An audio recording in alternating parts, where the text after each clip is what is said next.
Hi, I'm Mrs. Doyle. I'm the assistant principal here at LaVille Elementary, and I've chosen to read School's First Day of School. I really like this book because School is brand new and he's never had a first day of school. And he has a lot of questions and he's not too sure he's going to like it. And when school starts to happen, there's some things that he doesn't like. But he sticks with it, and throughout the rest of the day, he starts to make friends and he starts to learn that there's some really cool things at school. So as we start a new school year, I really like this book because we're all a little bit nervous and we're all not quite sure what it's gonna look like. But I'm excited to start the year. I know our school building is excited to start the year, and we're really happy to have you here. I hope you enjoy the book. School's First Day of School. Story by Adam Rex. Pictures by Christian Robinson. That summer, they dug up the big field and poured the foundation and set brick on top of brick until they built a school. A sign above the door read, Frederick Douglass Elementary. That's a good name for me, thought the school. Most days, a man named Janitor came to mop the school and buff his floors and wash his windows. This is nice, the school said to Janitor.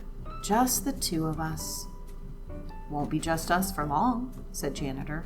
Soon the teachers will come, and then you'll be filled with children. The school creaked. Children? All kinds of children. They'll come to play games and to learn. Oh, said the school. Will you be here? You'll see me after the school day is over, said Janitor. Don't worry, you'll like the children. But the school thought that Janitor was probably wrong about that. Then they came, the children did, and there were more of them than the school could possibly have imagined. They got everywhere. They opened and closed all of his doors and lockers, and drank water from his fountains, and played on his jungle gym. So that's what that is for, thought the school. Some of the older kids gathered by the school's back fence and showed each other their bored faces. This place stinks, said one, and the school gasped. I hate school, said another with puffy hair, to the agreement of his friends. The school sagged a little. One very small girl with freckles didn't want to come inside the school at all. Her mother had to carry her. I must be awful, the school whispered to himself. Later, he squirted the puffy-haired kid in the face, then felt bad about it afterward. He watched the kindergarten kids sit on one of his rugs. The teacher said, as we go around the circle, please tell us your name. There was an Aiden and a Max and a Bella and another Aiden and an Emma and a Caden and a Chloe. The small girl with freckles was next, but she wouldn't speak. She only stared at her shoes until the teacher moved on. I don't like school, she whispered into her lap. Well, thought the school, maybe it doesn't like you either.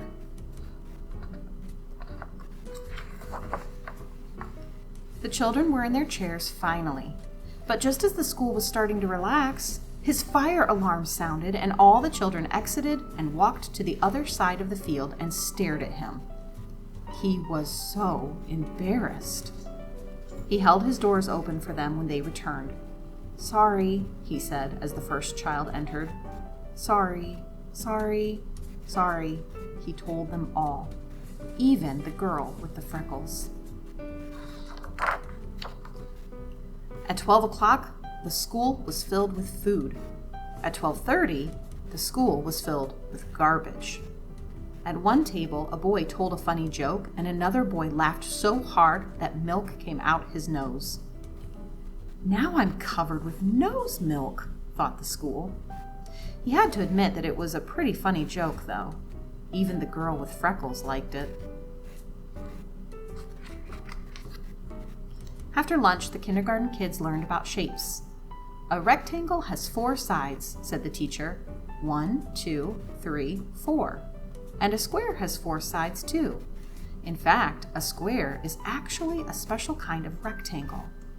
Wow, said the school. I did not know that. Afterward, the children made pictures with glitter and paste. The girl with freckles made a picture of the school. It looks just like me, thought the school, except glitterily. It's like she's known me all my life. Do you think I could have your picture? The teacher asked her. Don't tell anyone, but I think it's the best. The school thought she was probably right about that. The freckled girl smiled when the teacher stuck her drawing onto the school wall with a pushpin. Ouch, said the school. But he didn't mind. Not really. At 3 o'clock, the parents came to pick up the children. At 3:30, janitor came in to pick up the school. I was full of kids, the school told him, and I heard a joke, and I accidentally had a fire drill, but everyone was nice about it, and I listened to a classroom and learned about shapes. You had a big day, said janitor. Do you think, the school said, do you think you could invite everyone to come back tomorrow, especially that little freckled girl? Janitor nodded. I'll see what I can do. Later, janitor sat on top of the school and they watched the sun go down. In the beginning, I didn't know what I was, said the school. I thought I was your house. Nope, said janitor. I suppose some other place gets to be your house, the school added. Janitor nodded. That's true, but you get to be a school. That's lucky. And the school thought he was probably right about that.